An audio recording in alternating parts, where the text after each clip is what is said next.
Hi, my name's Dave Pye. We own and run a 43-acre small holding farm in Carnon Downs, Truro, with a 25-pitch campsite on. We've got the Teagle EKRS mounted on the tractor, which cuts all the long grass in the fields, and the Teagle CKT SB80 digger-mounted flail, which is perfect for cutting all the big banks that we have on the site and the farm, and cutting all the hedges. Yeah, we've had the Teagle equipment now for 6 months.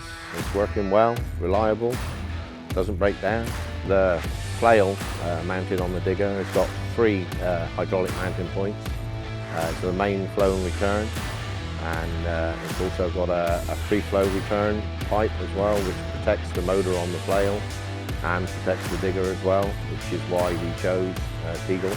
It's got easy access for all the maintenance, the grease nipples, all clearly marked, so it's really easy to maintain.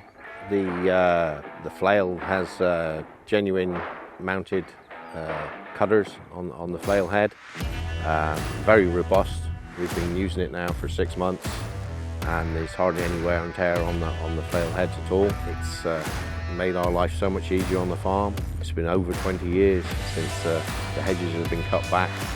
Having the flail is so much more labour saving, so much easier than having to stand there with a petrol trimmer. Having this machine now from Teagle, I'll definitely recommend the machine to anybody else who would like to purchase this machine. As you can see by the video, it's made my life so much easier.